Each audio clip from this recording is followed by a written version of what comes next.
Now, the actual spacecraft that are used, their skin or the hulls, the metal. Now, I remember the testimony of David Adair, who describes, I think it was 1971, where he was taken to Area 51 and he was given access to this retrieved extraterrestrial spacecraft that was very large. It was damaged, but he said that the skin or the fabric of the craft actually responded almost organically, like it would move. It was like alive, and it responded to emotions in particular. And so, can either one of you want to start responding to that one? If I could jump in very quickly, if I may, I would like to point out, I appreciate the way you described that, Doctor, because I would like to point out on a macro grand perspective from World War II up until now, a lot of the scientists that have been rumored, some of them have come out, some of them still not, the ones that have been rumored to deal with the craft in which the skin of the craft is much more alive and organic, have in fact, if you notice the personalities of these scientists, there are not many of them, but they're very positive. They're very energetic. They're very, just as people. Again, this goes into the correspondence, as I understand it, between obviously not just mass, but the manipulation of what we call mass in correspondence with electromagnetic energies and the double helix DNA as well. Yeah, Elena, did you want to jump in? Well, I have a lot of to say about the skin of a ship. It was a very moving experience for me the first time I got to touch it, or to try to touch it. I already knew, because I had been really warned, when a ship is activated, when a power core of a ship is switched on, you do not get close, because it ionizes everything around you and it can actually destructure your molecular structure. Maybe the effect is it burns you to death. So only approach a ship when it's off, when it's not, I had one experience. I was on a ship, on a mothership of the Galactic Federation, and I was invited to go and touch in a hangar under the belly of a scout ship. It looks metallic, very smooth, silver metallic, but when you approach, you start to feel, even if it's switched off, a field of consciousness. It's alive. It's just resting and it's alive. And it's a living, organic, made up material, like organic, synthetic in a way, material, and it's alive. It's like a pet, and it has it's experienced as emotions, but it's not. It's a very highly computerized thing, but it's experienced as emotional reactions. So I approached my finger, and because of the piezoelectric of my body, the skin retracted, and I could go maybe 5 centimeters in.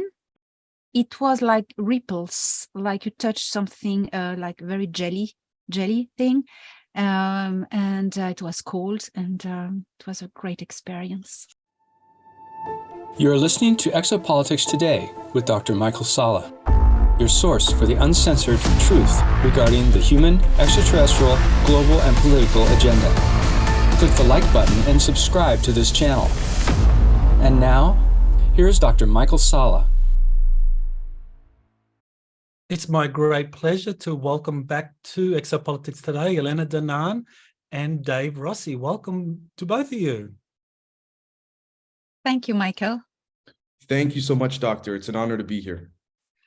Well, I thought it would be a good thing if we could kind of start off with something we discussed in our last interview, Dave, where you brought up this very interesting issue that is, in terms of understanding some of the advanced physics concepts involved in these retrieved extraterrestrial craft and anti-gravity technologies, torsion fields and so forth, that some of the government scientists that you've been collaborating with actually are very interested in the work of Elena, that they are very familiar with her reports of contact with extraterrestrials, and that they are avid readers of that. So can you kind of like speak to that? Sure, absolutely. So what I can say is that there are many people, as I've said in our previous conversation, and I'm very happy that Elena's here. So if I can say it with Elena here in real time, there are a lot of people from various departments and areas of the United States federal government, as well as private aerospace industry, and even other places that have been following Elena, her channel, have been reading her books. And I say this with respects to the overall big picture of, I guess, what we could call the exopolitical state of affairs at the moment. I can say with certainty that I'm an example of someone who would not be able to collaborate, speak with, or even work on some of the things I'm working on right now privately if it wasn't for a lot of what Miss Denan has said regarding, there are much more negative elements leaving, at least for the time being, the surface of the planet, underneath the planet, you name it. I'll go as far as to say that there were even certain facilities that could not be accessed by certain groups with more benevolent intention that can now be accessed because of this sort of cleansing, if you want to call it, or removal of these negative forces. When it comes to things, for example, like when we discuss experiencers with toroidal geometry, seeing craft and having experiences very esoterically, but also merging into the physical, that, as a matter of fact, is something that is many decades old and very well understood. I don't mean to speak on behalf of any specific scientist, but what I can say is that there are hundreds of papers in which have been done theoretically and experimentally, where people going about their day have experienced something, whether they're close to a craft or they're close to a being, whether in the physical or in the more, I guess we could say, ether, esoteric way, or a bit of both, where the science is bar none, without a doubt. It is not breaking any of the known laws of physics. As a matter of fact, it is staying within the quote unquote rules that we've set for it. But as a quick little side note, a lot of these papers are on restricted servers, not necessarily because they're sensitive, but because there are a lot of people, both in private industry and in other areas of the government, that just don't want to waste time arguing with the others that say this is not possible. But it certainly is, 100%. And so when these experiences occur, some of the things that are reminiscent and reoccurring over and over again are certain visions, certain messages. Sometimes these messages are conveyed to the experiencers in different ways. For example, if someone, for example, has a conscious or subconscious interest, say in, I don't know, playing video games, let's say, the phenomenon will have its initial, sort of POW type appearance to the person. But then after that, the residual messages from that initial appearance have been known to show up in video game screens, computers, you name it. And the same thing is applied even to people that are just, say, for example, someone is very interested in gardening. Forget the digital stuff, just, planting seeds in their backyard and all of this. These beings and these energies, in a lot of regards, will also speak to them in the way they deem comfortable. So perhaps, for example, certain, we could say, plants will go overnight into a geometrical arrangement so that when that person comes out the next day to garden, they're actually receiving a message within the arrangements of that. So many things like this have happened over the years. And I don't know everything, absolutely not. But what I can say is that just to finish off here, I would say personally that normally when an investigator is investigating something, they usually start with a clean slate, an empty table metaphorically, and they start putting things onto that table when there's enough data to bring things together. In this case, I would say it's the opposite. The possibilities are truly infinite. So we should keep everything on the table until there's enough data to take it off the table. So that's where I stand on that. Well, thank you, Dave. Well, Elena, I mean, have you been approached, or are you aware of some of these scientists working on classified projects or advanced technology projects, kind of like reading your work or contacting you? I mean, do you know anything about that? Well, I've been contacted by email maybe between 6-8 times by persons naming themselves scientists and wanting to collaborate with me. But, I do not know these people, so I never followed up with them because I am aware that it can be a trap. So yes, indeed, I have been approached, but I am not able to say it's by the right people.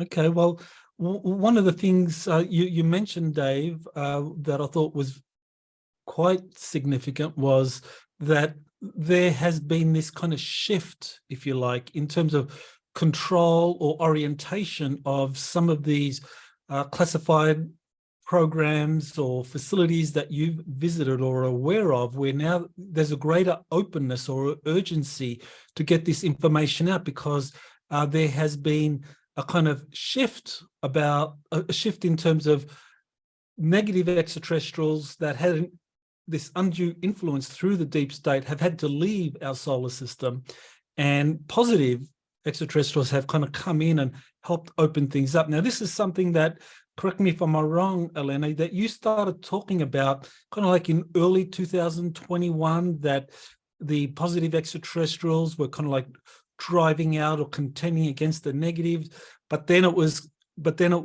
in kind of like around September, October of 2021, when there was this kind of arrival of the Seeders, of the 24 Guardian or founder races, and essentially their arrival meant that much of the kind of the alliances, this negative extraterrestrial group left. And what I found very interesting was that on January 23rd, there was an interview between John Peterson from the Arlington Institute and Greg Braden on Greg Braden's channel, where John Peterson, whose Arlington Institute is very much connected to this same network of government think tanks and laboratories that Dave has been exposed to, he said that 3 independent sources confirmed exactly what Elena had said, that the negatives have been driven out and that the deep state is scrambling to control things. And in the interim, there is this openness. So first, Dave, do you want to kind of like speak to that? Sure, absolutely. So I will be very blunt with respects to the reality as I understand it to be the case. I'm not claiming I'm right, but at the same time, I will say that it is of my understanding that a vast majority of what we would call military intelligence tactics, in which we're used to keep a lot of these benevolent and positive figures, whether human or otherwise, suppressed via leverage or, you name it, blackmail, things like this, have largely been lifted to a vast degree, which has allowed for an open window, if we want to call it, to occur for people even like myself to attempt to bring, a lot of this stuff out from the Black projects into private industry, and then from even before private industry, just into the hands of the people largely, or at least into the minds of the people. And so there has been, I can say for certain, a very large force that is largely negative. Elena, please correct me if I'm wrong here, that is attempting to project far more strength than it currently has. And a lot of people have noticed this in a benevolent fashion. And this is one of those opportunities where if you don't seize it, you don't know if you're going to get another one. So yes, Elena, do you want to kind of respond to that? How do you feel about this kind of like amazing corroboration that I mentioned, that John Peterson from the Arlington Institute arrived or was told from 3 independent sources exactly what you have been saying since 2021?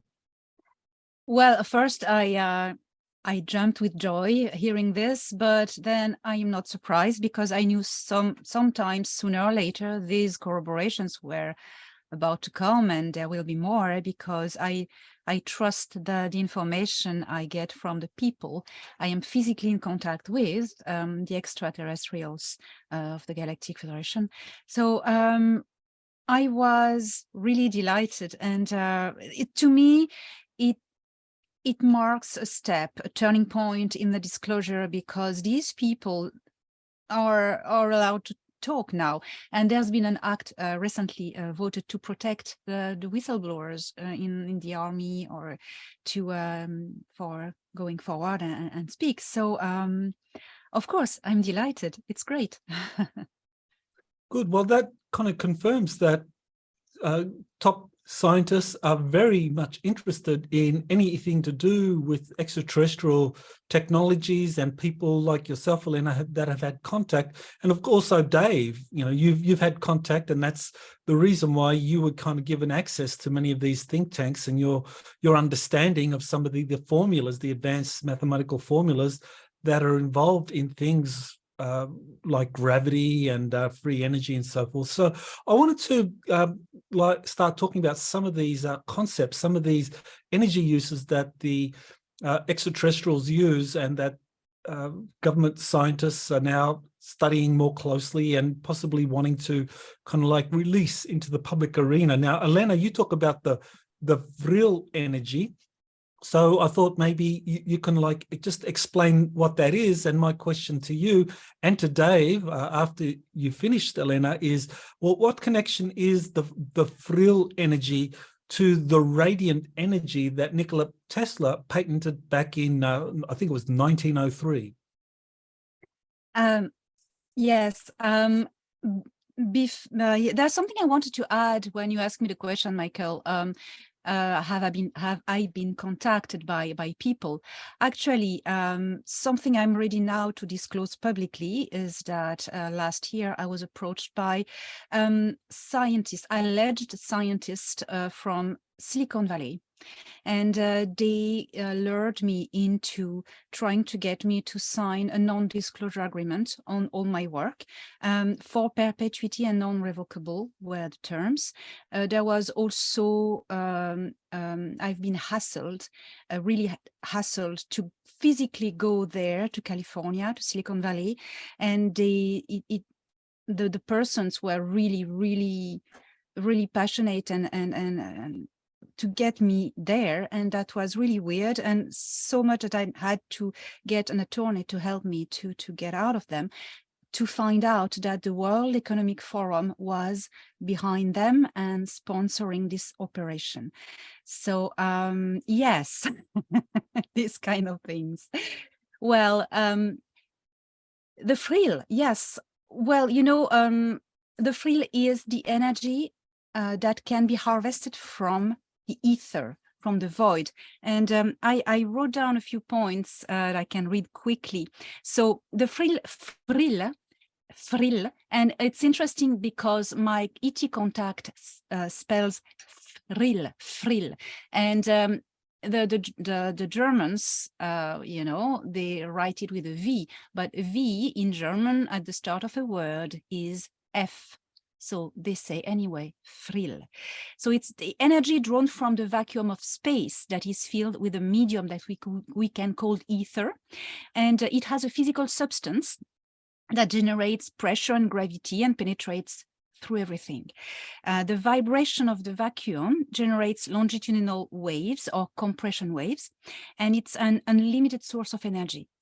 And so when the ether is still, there is yet an energy to harvest. So this energy is harvested with a dynamic impulse, with gravitational waves, and then the ether generates frill, this energy that we can harvest.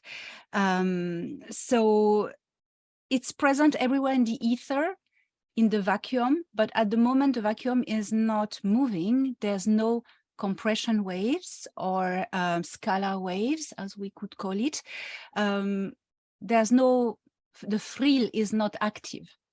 When scalar waves or compression waves pass through the ether, moves the ether, then it generates this frill, this energy. So that's why what my contacts explained to me.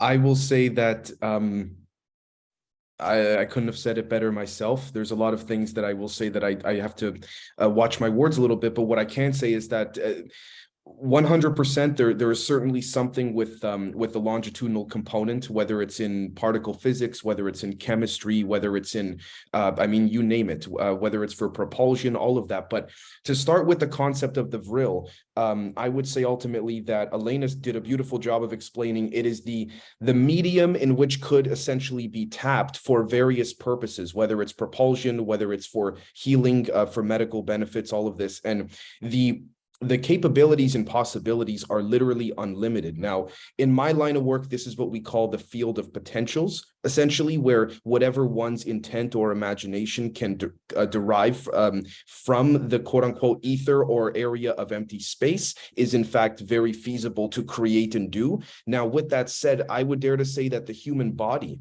is far more, I guess we could say, capable of doing this and extracting this energy, this vril energy from the ether, than largely anything mechanical, in my opinion, or anything physical. A lot of people have talked very lately about, different ways to generate gravity waves, and that's all fantastic. And I have a couple papers coming out on that soon, and a couple patents I'll be filing on that soon. We'll see what happens. But these waves are essentially very much like an electromagnetic fluid, in which could essentially be manipulated, sort of like a ball weaving through fibers to make a thread, sort of like a Dyson sphere, if that makes sense. And the more that you activate these potentialized electrons in quote unquote empty space, the more it's kind of like, again, an old fiber or thread weaver, in which these energies could be pulled out from the quote unquote ether and then become real to and for us.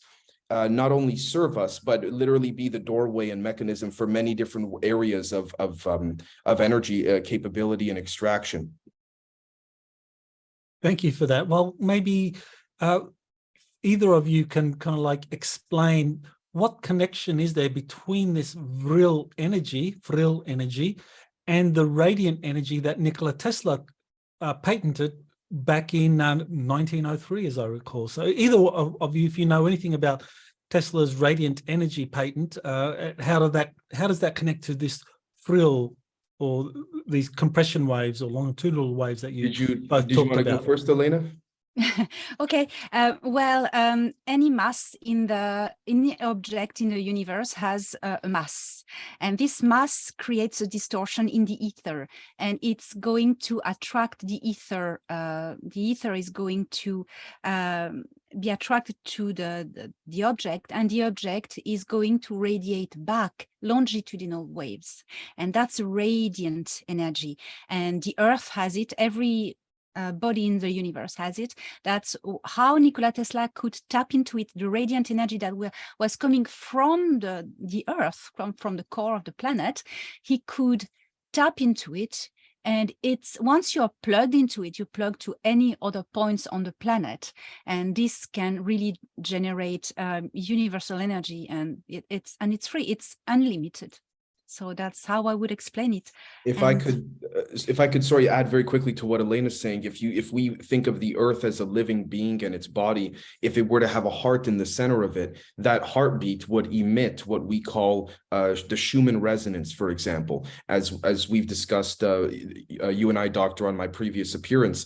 And basically, if the pulses, just like when someone is in the hospital and you could see their heart rate, if the pulses emit energy that we cannot see nor experience, but could certainly extract in various ways, that would certainly be something that, for example, would be infinite, in the sense that so long as we remain alive, the energy would come from the planet, a larger body, to us, a smaller body, and then emit itself in whichever way that we would like to. And if I could say very quickly, to address the Tesla side, I would say that Tesla, with his resonant tuning and all of that, found a set of ways to electrically and magnetically tap this type of vril energy. And I say this because I also believe there are ways acoustically, harmonically, also within the microwave spectrum as well, to tap this. I think there are many different ways to access it, and Tesla had certainly found one, in my opinion. Sorry, Elena. No, it's fine. Right. Well, now I want to kind of like shift to another kind of advanced concept that the extraterrestrials use in being able to navigate throughout our galaxy, and that is their understanding of gravity and their ability to be able to kind of like generate anti-gravity, or to be able to manipulate gravity to be able to travel interstellar distances. Now, gravity from my university days was the Newtonian understanding, which was just you had two masses, and the force of gravity is just a question of this equation, or these two masses. They multiply each other, and when you divide that by the distance apart, you get the force of gravity. That's the Newtonian understanding of gravity. So how do extraterrestrials understand gravity in a way that they can harness it or manipulate it for interstellar travel? Well, a mass, it comes from the mass. A mass creates a drop of pressure in the ether, you know, in the vacuum. Well, it's not really vacuum, you know. It creates a drop of pressure, and because of this drop of pressure, the ether is going to start a movement and get absorbed, attracted by the body, and this energy, so it will radiate back, and ships know how to harvest it. It's longitudinal waves, so they know how to harvest it as they approach stars. And many ships use gravitational fields of stars to bounce off it and take power, you know. They can also harvest. They have a way of harvesting frill or longitudinal waves in crystals. They can store them in crystals, and this goes in the core engine core cylinder of a ship. So that's you know, Star Trek, its disclosure, the dilithium crystals, it's not an invention of imagination, you know. They use crystals which are a derivative of lithium. If I can, and they're red. If I can add to what Elena said, again, absolutely has to do with mass. I also believe very strongly, based on the work of people like Dr. Hal Puthoff, I cannot attribute this to myself, Dr. Hal Puthoff and some others, in which I would also say that I stand on their shoulders in this regard. Mass and inertia meaning instant takeoff, the way that we see the craft just zoom off, they have a direct connection. I have to watch my words here a little bit, but it has to do with the ether and the way that the ether would move, like similar to the way water moves around submarines in the ocean or the sea, for example. There's a manipulation where the ether adjusts itself to the actual craft itself, and it also has to do with the ions going in a certain arrangement geometrically, and these ions arrange literally in a crystal-like or crystalline form. So I would say, with the utmost respect to anyone actually that says anti-gravity, it's a fun name, it's a beautiful name, but I would say that it's maybe not as accurate as people may think, because I would say it's more so gravity negation and using the mass of quote unquote empty space that is not there at the moment, but becomes activated via the frill to then propel the craft. Now, there's not just one way this can work. There are many different ways. We're familiar with the Alcubierre warp drive, where it's been said, if this is a craft, you can sort of tilt it and then use the potentials of mass from the ether to then push itself along. That is one way. And I say this in a very exciting way, because I would say the more creative one gets, the more you can tap in various ways of this type of energy. But ultimately, yes, it could be the pushing and pulling of planetary bodies. There's a device that I'm working on having patented shortly, where it is nothing as extravagant, but it uses literally the ether and the Earth's natural electric and magnetic pulses to push itself off, so to speak. Now, I would like to say to your audience, Doctor, that this has the same observable effects as what people call anti-gravity. And again, there are very intense ways of generating this, and there are also very light ways of generating this. So there's many different routes one could go here, but it's all possible nonetheless. Well, the storage of the energy that extraterrestrial spacecraft can generate. Now, Elena, you already mentioned that they use crystals, and that Star Trek was a kind of type of disclosure, dilithium crystals. So how superior is that, or more advanced is that than our present technology, where we think of kind of like large capacitors, those that can be superconductors for storing large amounts of energy. And I'm thinking, and I'm sure, Dave, you probably are very familiar with Salvatore Pais's hybrid aerospace underwater craft, where he has a kind of giant capacitor in there that can store gigawatts of energy. So how superior is using these kinds of crystals as opposed to some kind of superconductor or capacitor, high-level capacitor? Dave, well, or either of you. No, Dave, please. Oh, thank you so much. I know that there are various types of superconductors. There are type 2, type 3, type 4 superconductors, but I do know that there are many different ways this can be done. Now, in comparison to, we could say, non-human craft, I would say personally it depends on the species. Some of them are far more ahead than we could ever fathom, to the point where their bodies are the craft, in the sense that literally the closest example I could probably give would be like what people saw with Iron Man in Avengers Infinity War and Endgame, where he would just tap his chest and the suit would come on and all this stuff, and all these big mechanisms would come out of the suit and all of this. Now, they tried to pass that on in the film as nanotech and programmable matter, but what I'm speaking to is something non-mechanical. I'm speaking to something very organic, something that is natural within the ether, within all of this. And these beings have found a way to tap that and simply use thought and intent to get to, in combination with the Casimir effect, where you take two metal plates very close together and you can emit a transverse and longitudinal pulse. Same idea there. Now, that's extremely, in my opinion, far ahead. And compared to what we can do, I haven't seen anything to the exposure that I've had in which has been successfully replicated in an organic sense. When it comes to nanobots and, programmable matter, that's a different story. But there's also, if we scale it back a little bit to what we currently are aware of as well, there are plasma arcs in which could also be created inside of certain types of mirrors and chambers that, when pulsed, essentially, with certain, we could say, capacitors, just again use quote unquote the ether or empty space to then propel itself off. But I will say, doctor, that it depends on the group and the species we're speaking on, in terms of how far ahead they are compared to us. I wouldn't say that we're necessarily vastly far behind compared to some other groups, but we're certainly, in my opinion, middle to bottom of the food chain in that regard. But that's just me. Elena, you wanted to say something about this? Well, yeah, that the crystals have a natural ability to to suck in the waves, longitudinal waves or the scalar waves, and to transform them into energy and radiate it back.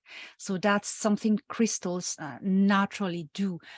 Quartz does it very well. So that's how crystals can become generators of energy, transforming the scalar waves. I want to follow up a little bit on what Davey was saying about the different directions of electrogravitic fields. The way I was shown how a spaceship works, you have the core power cylinder, and you have this frill stored. And it can be stored also as a plasma. So this is surrounded by magnets, and this magnet will create an electromagnetic field that will activate something there's a double toroid that powers the ship. This double toroid is two toroids, one into the other. And each one contains either superheated plasma or either, most of the time, the most common is mercury iodine. It's negative ion mercury, and it's red. So the magnets around the core generator together will create a pulse that will activate a first toroid that will spin around like this, and this will create a magnetic field that will activate the other one inside that will spin perpendicular, and that's the perpendicular spin of the two toroids that create mass cancellation and what we call anti-gravity, and then the mass is totally cancelled and the ship just hovers in the middle of nothing, and that's something then separate from propulsion. That's something that's after. Okay, thank you. So as far as the extraterrestrials themselves inside of their craft, I mean, we all are familiar with astronauts flying up on rockets where they experience these high G forces because the law of inertia is applicable when it comes to just, you know, the use of liquid propulsion technologies. But with the extraterrestrial spacecraft, I mean, they are able to maneuver in ways that if you use Newtonian physics or the laws of inertia, the occupants would be crushed against the walls of the craft. So what is it that the extraterrestrials do so that their pilots or their crew don't get crushed against the walls as they make these right-hand turns at these incredibly fast speeds?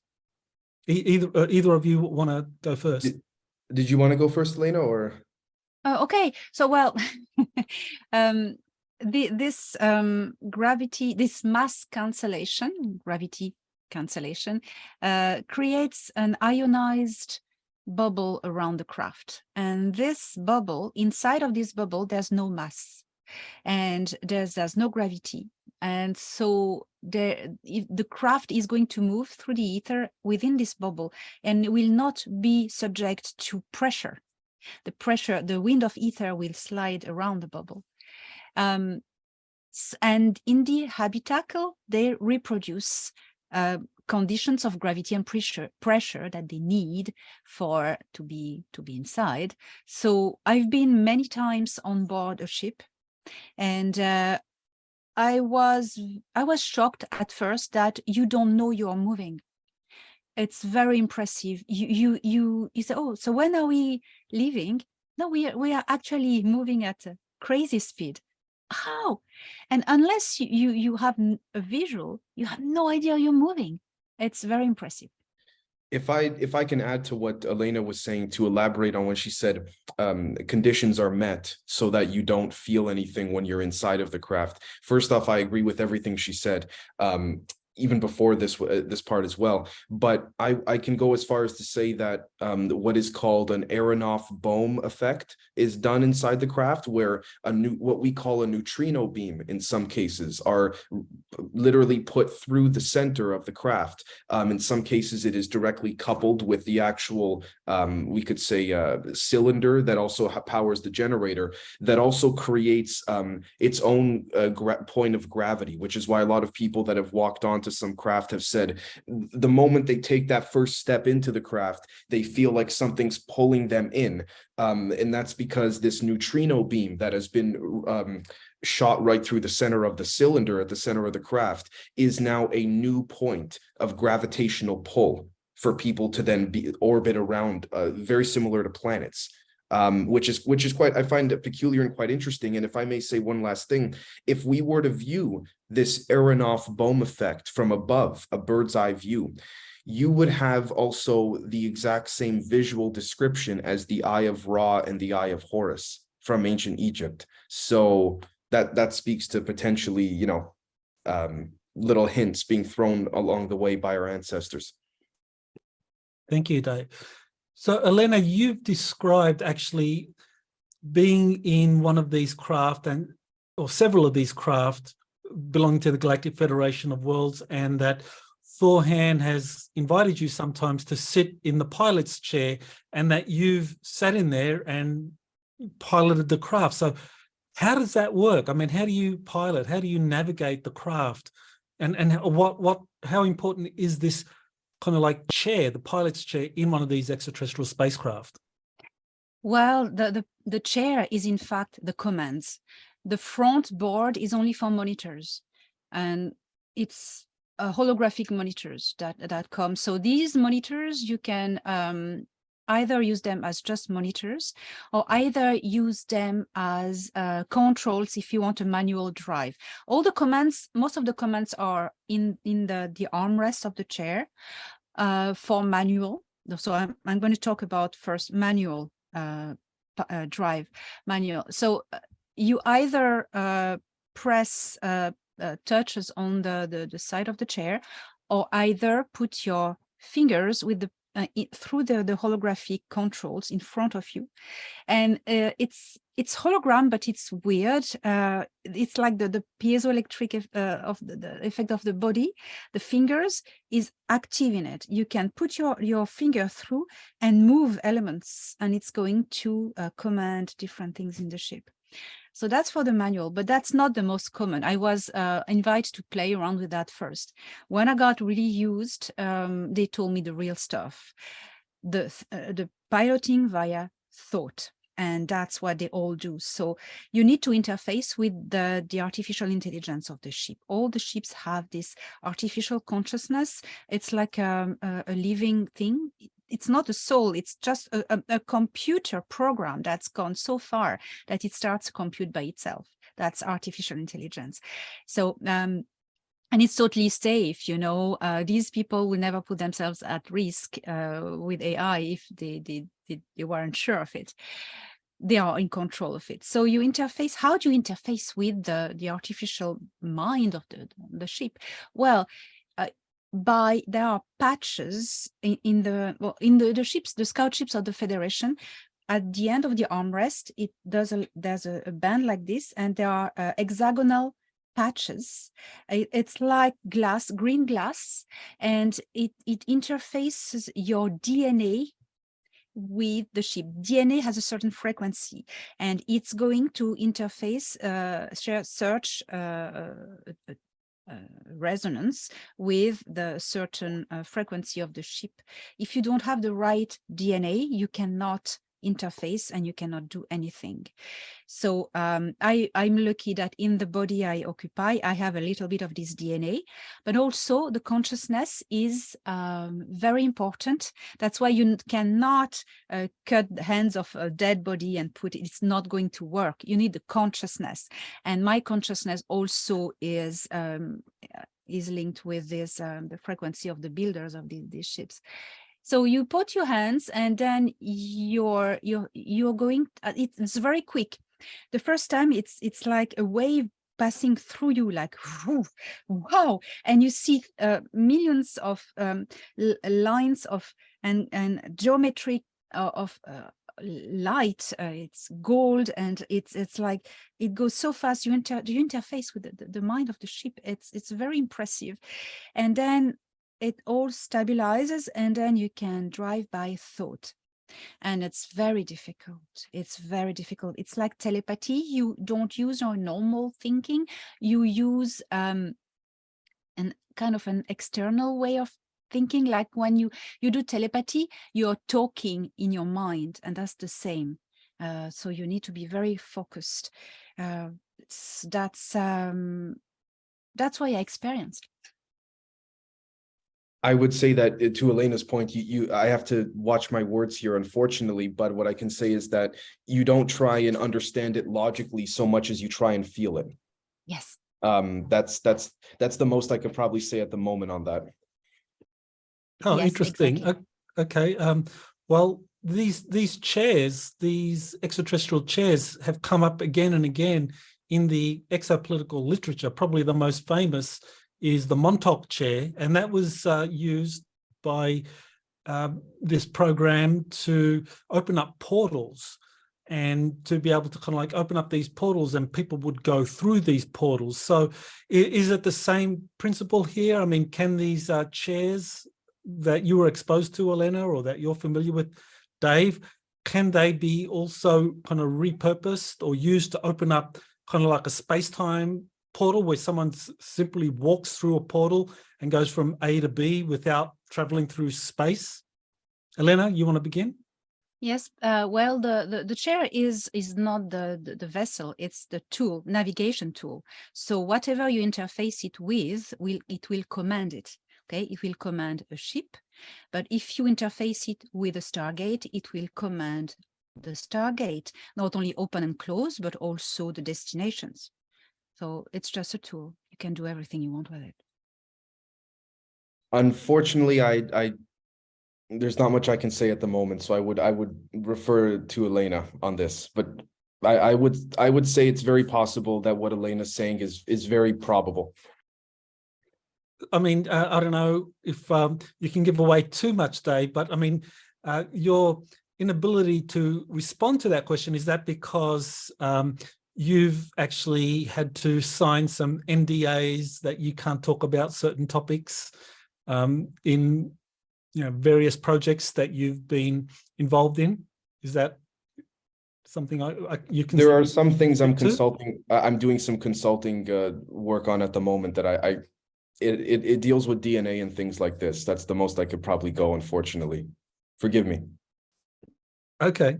All right. Well, it's a very kind of important point, this chair, or this extraterrestrial chair, and how it can be used both for having a ship navigate through space-time or be repurposed for things like a Stargate. And that kind of like, I mean, we need to just bring this up because everyone or many people are familiar with the Stargate movie and the series. And in Stargate Atlantis, I mean, they had the chair, and that was exactly what Elena described, that it was used to be able to kind of like control this portal, to be able to travel great distances between solar systems. So essentially, Elena, and if you can talk to this, Dave, I mean, the Stargate series, Stargate Atlantis, and the chair, the Atlantis chair, as they described it, I mean, that is a form of soft disclosure. I totally believe. I was shocked when I watched the series. On your recommendation, Michael, I watched all the series. It took me time, but I stuck to it. And the Stargate Atlantis, I jumped on my seat. I went, oh, what? And it's the copy of a pilot chair. It's not exactly the same design, but it's the same thing. And the patches. The character in the movie puts his hand on hexagonal patches, and I went, wow. And I described that in my first book, A Gift from the Stars. So I couldn't make it up, and it's disclosure. It's totally disclosure, of course. I would say films like Tenet, Stargate, His Dark Materials, Stranger Things, Black Mirror, yeah. Of course, Stargate Atlantis. It's very likely there are things there that are trying to prepare us, in my opinion. Okay, very good. Now, the actual spacecraft that are used, their skin, or the hulls, the metal. Now, I remember the testimony of David Adair, who describes, I think it was 1971, where he was taken to Area 51, and he was given access to this retrieved extraterrestrial spacecraft that was very large. It was damaged, but he says that when he examined it, it activated, it responded to his energy. So, that kind of speaks to Elena's point that one's DNA and consciousness is important in terms of activating or interfacing with these extraterrestrial technologies. But he said that the skin or the fabric of the craft actually responded almost organically, like it would move. It was like alive, and it responded to emotions in particular, depending on who was touching it. If someone was passive aggressive, it would respond in reaction to that. But if someone was loving or open and gentle, as David Adair was, it would kind of like welcome that person. So it can, again, either one of you want to start responding to that one? If I could jump in very quickly, if I may, I would like to point out, I appreciate the way you described that, Doctor, because I would like to point out on a macro grand perspective from World War II up until now, a lot of the scientists that have been rumored, some of them have come out, some of them still not, the ones that have been rumored to deal with the craft in which the skin of the craft is much more alive and organic, have in fact, if you notice the personalities of these scientists, there are not many of them, but they're very positive. They're very energetic. They're very, just as people. So it's interesting that a lot of these people tend to be the ones allegedly that are dealing with the craft and which are far more, I guess you could say, quote unquote, alive than others. I can say, again, this goes into the correspondence, as I understand it, between obviously not just mass, but the manipulation of what we call mass in correspondence with electromagnetic energies and the double helix DNA as well. Yeah, Elena, did you want to jump in? Well, I have a lot of to say about the ship of the skin of a ship. It was a very moving experience for me the first time I got to touch it, or to try to touch it. I already knew, because I had been really warned, when a ship is activated, when a power core of a ship is switched on, you do not get close because it ionizes everything around you and it can actually destructure your molecular structure. Maybe the effect is it burns you to death. So only approach a ship when it's off, when it's not, Well, I had one experience. I was on a ship, on a mothership of the Galactic Federation, and I was invited to go and touch in the hangar the skin of under the belly of a scout ship, and it looks metallic, very smooth, silver metallic. But when you approach, you start to feel, even if it's switched off, a field of consciousness. It's alive. It's just resting, and it's alive, and it's a living. I would say organic made up material, like organic, synthetic in a way material, and it's alive. It's alive. It's like a pet, and it has kind of it's experienced as emotions, but it's not. It's a very highly computerized thing, but it's experienced as emotional reactions. So I approached my finger, and because of the piezoelectric of my body, the skin retracted, and I could go maybe 5 centimeters in, and then there was too much pressure. It stayed, and it was like curious. Can I trust this person to let her touch me? It was alive. And eventually it allowed me to touch it, because yes, Dave, I was very positive. I put myself in a state of positiveness and grounded, and then it allowed me to touch it, and it was like ripples, like you touch something like very jelly thing, and it was cold, and it was a great experience. If I may add, in a purely hypothetical sense here, if there were to be, if I have in fact interacted with some of the same things that Elena is discussing, I would be of the opinion that you're also dealing with what we would call potentialized electrons, basically. And so the potential for those electrons to become gradient, to become steep and have a slope within the skin of the craft as you touch it, begin to adjust to what's called the electric permittivity and magnetic permeability of your body. And that's why your body is the core dictator, if you want to call it. Maybe that's not the best word, but it creates the foundation for how the craft is going to respond. It's not that the craft needs you per se, but there is, similar to how Elena described the two toroid fields before, and then in the center, they sort of intersect like this, so to speak. There's that linkage, if you want to call it. So that's probably the best I could describe it. Elena does a better job, but... Thank you.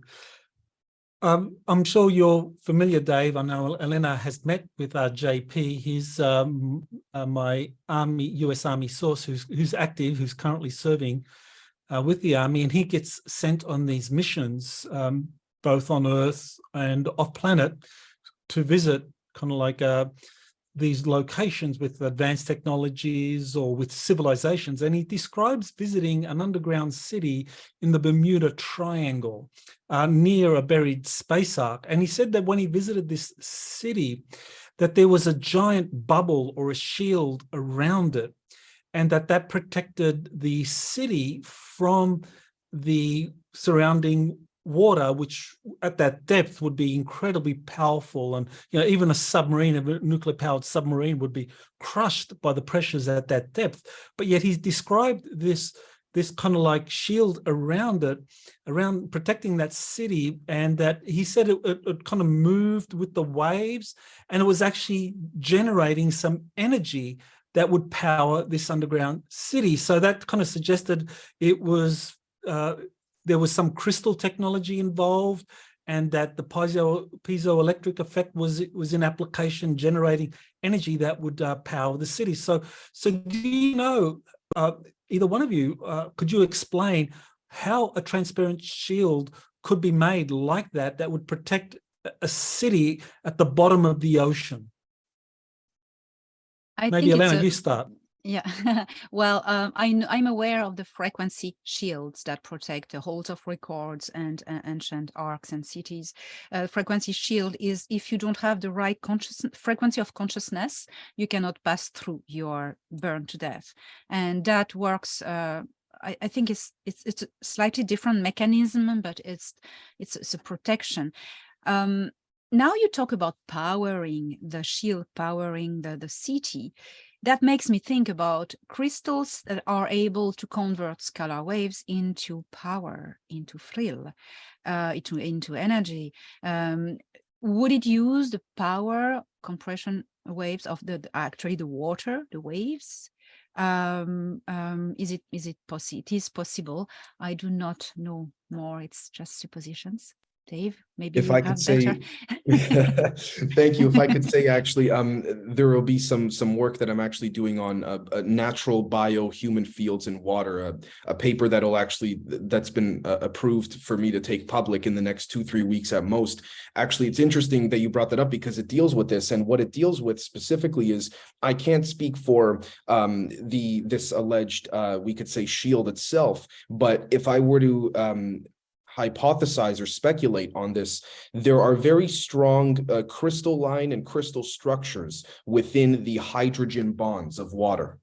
And so when those bonds are linked in, we think of, for example, a tree, and you have the trunk of the tree, which is one big thick trunk or branch, and then it begins to branch and taper off into smaller ones. And so this shield may in fact be creating in an organic sense a direct what's called asymmetrical ebb and flow with the rest of the ocean, and then forming a very, very dense mass curvature and gradients at first.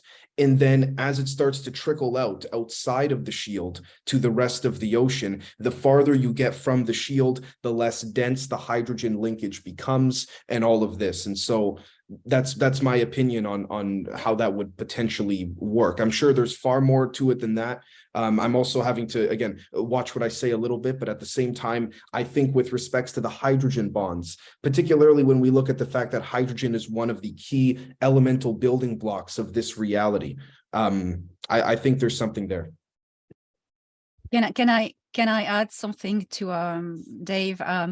You spoke about the hydrogen bonds of the water, and it reminds me of the hydrogen bonds of the DNA, and one and the other are able, these hydrogen bonds, when they are connected, they create vortices.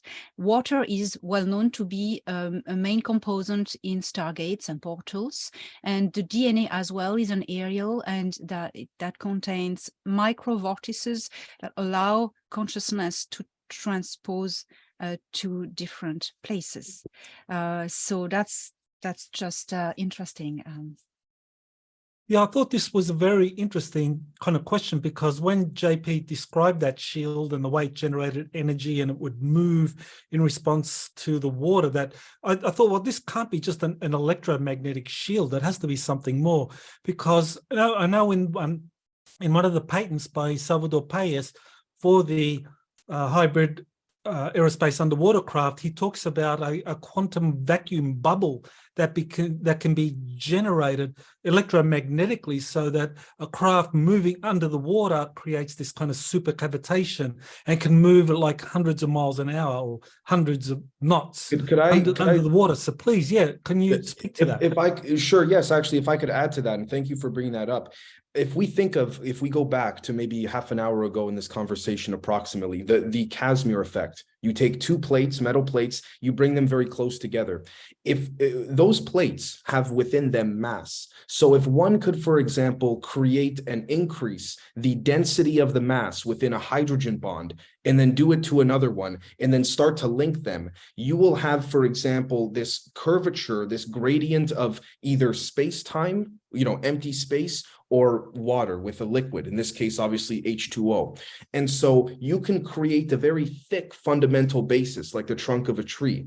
And then from there, have the hydrogen bonds in pairs, the same way the Casimir effect is two plates close to each other, just sort of the same way you drop a rock into a pond, ripple itself away, and then get lighter and lighter, both in weight, in mass, in density. And so, for example, purely speculation here, but it would be possible that this type of craft could then, excuse me, my cat in the background, this craft could then essentially create a vibrational state where it voids all of that density, essentially, where the same way that Elena was talking about the craft in air, make a bubble where all of the empty space and all of anything that comes at it will just fall off of it like a shield is around it, would be the same thing in water, in my opinion. So I'd like to sorry, did you want to add to that, Elena? Oh, I want to say that if it works in space, it works underwater, of course, as well. Okay, that's a very important point to make. Now, one of the other things that my source JP has talked about, and I know Lena's talked about it at length as well, are these arcs that are being discovered all over our solar system, and that they're also, a number of them are on the Earth, and that they've begun activating in response to the incursion or the arrival of these cedar groups or the 24 extraterrestrial civilizations. So is that something you're familiar with, Dave? Has there been kind of any chatter or questions from scientists that you've been communicating with about these arcs? Because I know Elena's talked about it, JP's talked about it. I can say that I know for a fact there are discussions as we currently speak between different groups of both human and non-human groups to facilitate a sort of transition to allow us to potentially understand these type of technologies. I cannot say that I know specifically about any one or set of arcs. There's been scuttlebutt, as we call it. There's been rumor talk, but I will admit that it is not come across my line of consulting or work in the laboratory. But I am of the understanding of how, in principle, they would work, but I would love to let Elena speak on it. I'm sure she probably knows far more than myself on this. Well, to resume the story of the arcs, well, they were ancient technologies left by a group of extraterrestrials, different group of extraterrestrials. Actually, you had the Anunnaki, you had the Intergalactic Confederation, called as well the Cedars. You had also different extraterrestrial groups of this galaxy, but the two main ones were the Anunnaki and the Intergalactic Confederation. These arcs are a technology that is reacting with consciousness, a frequency of consciousness. When in October 2021, the fleet of the Cedars arrived in our star system, came back, the frequency of all these consciousnesses of this really large amount of people on these motherships, the wave of it activated by quantum resonance, so we can say it like this, the technologies of the arcs. It's DNA consciousness resonance, DNA and consciousness resonance. You need always the both. And many of these arcs had avatar bodies in stasis, waiting for a consciousness to incarnate back into them and kind of awakening. These people know how the crews, and they know how the arcs and the technology in it work, because the bodies are bound by DNA to the technology. So only these bodies can be used to activate, to pilot and use these technologies. So yeah. Thank you, Elena. One of the things that have been observed, and a number of you have actually talked about it. I mean, JP has talked about it, Elena has talked about it, Jean-Charles Moyen has talked about it, seeing in these arcs, these stone sarcophagi where giants are sleeping or in stasis. So how would that work? I mean, how would that work where like, for example, let's look at some of the things JP has specifically talked about that he has seen. For example, in an underground civilization in Florida, he was taken down there and he says he saw a stone sarcophagus with a giant inside that, and he was asleep, and this being was being protected by the denizens of that civilization. So how would that work? How would this kind of technology work where someone could be sleeping or in stasis for thousands of years and then wake up around this time? Apparently they're all waiting for this being to wake up. So either one of you would like to address that? Well, I believe, Michael, there are two elements. First, that the time dilation for these beings is different than ours. We live on Earth, as on every gravitational body in the universe, on linear time. At the moment you have gravity, you have linear time. So linear time is long time. When you're out of it, it's nothing. There's this, but there's also the fact that there's been no one inhabiting these avatar bodies. The soul was gone. We say they were sleeping, but they were, in fact, the bodies were maintained alive in living condition, that the day a consciousness comes back into it, the body is operational biologically, you know. So I understand that there hasn't been someone whose consciousness has been frozen. No, the consciousness was out in space for all this time, and now is going to come back into the avatar, and the avatar wake up in a way. I will say, and I don't take any pride in saying this, but this kind of falls in the same area of what I had to refrain from speaking on earlier. But with that said, thank you, Elena, for going first. It's given me time to prepare for what I want to say here. If there were to be said beings of size and strength and capability and all of this at rest, it is of my understanding there are multiple ways they would be able to stay at rest for so long. I would be in full agreement with Elena, which would be that they are not there in those bodies, so to speak, but those bodies theoretically would be preserved using cryogenic stasis with potential transverse and longitudinal locking in, so to speak, similar to the way we described the hydrogen bonds before.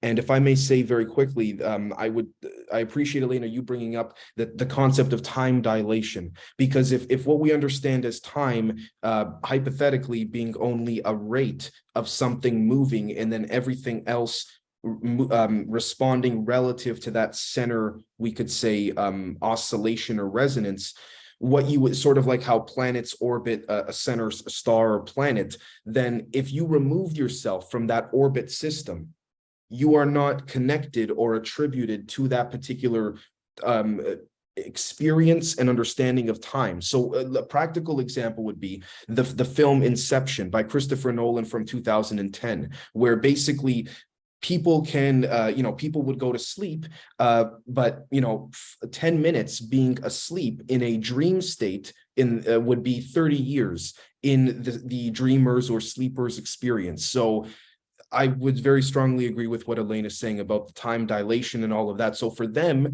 it's for these alleged beings, first off, they wouldn't even be inside of you, we could say the body, the vessel, you name it. But secondly, let's just say they were, if their perception of time dilation and time relativity was different, it could be a half an hour nap for them, and for us it would be thousands of years. So Thank you. Thank you to both of you for answering that. Well, my last question is probably one that a lot of people would love to hear about, and that concerns quantum healing technologies. Now, I know, Elena, you talked about being given information from Enki, or Prince Ea, that he was part of, or he returned into our solar system around the same time as this group of 24 extraterrestrial civilizations, and he had the original Adamic DNA, and he handed that information off to the Galactic Federation, who in turn handed that off to the Earth Alliance, and that they are in the process of manufacturing these medbeds to create this kind of quantum healing effect where people not only will be healed of many illnesses, but also you can have age extension, quite significant age extension. So again, Elena, maybe we begin with you, and then Dave can chip in. Well, since about more than a year, when the moon was liberated and taken back by the Earth Alliance, it has all changed on there. And then all the facilities, most of the facilities were transformed into factories to produce these medical beds and medical technologies in mass. Already using a technology of, they call that holographic resonance. You take, when you have altered tissue, for instance, you're going to find in time, in the evolution of the body, a moment when the tissue was not altered, and you're going to take this resonant, this frequency code, and you are going to broadcast it holographically into the wound. And as I was explained, the universe tends towards perfection. Anything that is dissonant is going to tend to be resonant. So that's how it's going to, what's damaged is going to attune with what's perfect. So that's how this technology, to be very, very fast, work.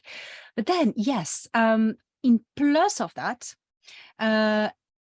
the being we know by Enki, he wants to be called Ea, because Enki means Lord of Earth, and he's not anymore. He's not considering himself like this. He brought back a frequency DNA code of encoding of the moment before the human DNA on Earth was altered. Before that, when he found out at the time that the human DNA was a compound of an amazing amount of intergalactic genes, and he recorded that, and that's what he called the Adamic DNA, because this he pushed it at the potential, the full potential that was in process of evolution, of being activated, and he pushed it. As he's a scientist, he has a passion for experiment, so he pushed it at the maximum of possibilities, and that gave the most powerful human DNA. And that's the template he's bringing back, because afterwards the deep state, well, it started by Enlil and his faction. They started to want to make of the human race a slave race, so they altered DNA to bring back the age of a very, very short amount of years, and just alter all the possibility, break down the hydrogen bonds and a lot of things in the DNA. But before the template, just before, Enki brought it back, and it's now being implemented in all the medical technologies, and it remains as a choice. If you use this technology, you will have, if you want to try it, the choice of benefiting of this repair. And I like the word repair, repairing, so I'm sure Dave has a lot of comments on that. Well, there's quite a bit that I unfortunately can't speak on, but the reason I closed my screen was because I went to grab a couple of things to give an example. Because Elena, the way you're explaining it, I appreciate it very much, and I appreciate the question, Doctor, because For example, first and foremost, this idea that I've recently written an article about a couple months back on davez.substack.com where I said, if it's stackable, it's hackable. And when I mean hackable, I don't necessarily mean in a negative way. Although, as what we call in what's been called in military intelligence dual use, it could definitely be used for negative purposes. But if we stick to the positive, for example, if we see this spring here, right? Let's say the top of the spring is a very, very infected cancerous cell. We can take, if time is not anything that is a limit, but it is something in which could be tapped, for example, we could take, and I'm just using this little marker, this little thing here as a marker. We can take a point, say the top part is where the cell is very cancerous currently. We can take a point when the cell used to be healthy, say over here, and then bring it right up to the top, and then replace it, essentially. Now, this is dealing with, as I understand it, potentialized electrons, essentially. This is why there's such a piezoelectric effect when that occurs. But I will say that I really appreciate what Elena was saying about the repairing. It's genuinely in the etymology and the breakdown of the word. You're repairing the states in which would be harmonious and synchronous with one another, essentially. So I also would say as well very strongly that I would say that if there were to be a way to potentially break, and I say break very carefully, but snap the bonds of our hydrogen, certain hydrogen bonds within our DNA, there would be much more of an ability to, I guess we could say, perturb, extract, manipulate a lot of these energies for healing purposes and otherwise. So forgive me, I have to, be careful, as this is a field I'm very into right now, particularly bioelectromagnetics and all of that. But yes, I would agree very strongly with Elena as well. Well, I would like to kind of finish off by just getting each of you to comment about what you think is the likelihood that over the next 12 months for 2023, that some or many of these technologies that we've been talking about is going to be made available to the general public. So maybe we can begin with Elena. Do you have any kind of idea, or would you like to guess or predict what you think is going to happen over the next 12 months with the release of some of these technologies? I've been told that 2023 would be a turning point and a joyful outcome. But then, time again, the time aspect, it can be pushed back. It depends on how things are going to unfold. As things are unfolding at the moment, I think in the next 12 months, we can see a lot of changes. But first, to see these changes, it's not like this, it's not free, and something needs to happen on Earth. We need to get rid of the deep state. It needs to fall, because certain technologies are held back because they do not want upstairs that these technologies fall in the wrong hands. So they're really waiting that we work hard at getting rid of the deep state. We have this power just, by saying no and not consenting, etc. It's another topic. But so I would say there are good chances that this arrive this year, but it's not set in stone, set in time. So that's what I could say.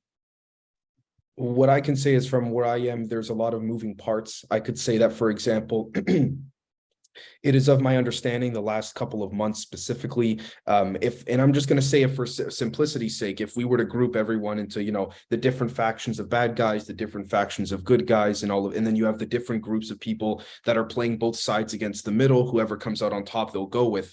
It is of my understanding that the plans on either end of the spectrum of those groups have completely fallen apart. I don't think for better nor worse. It speaks to what Elena was saying in terms of things are moving. The way time moves is very much like a body of water. It could be moving very nicely and fluidly, or it could suddenly just be very erratic. So what I mean by that essentially is that I do agree with Elena.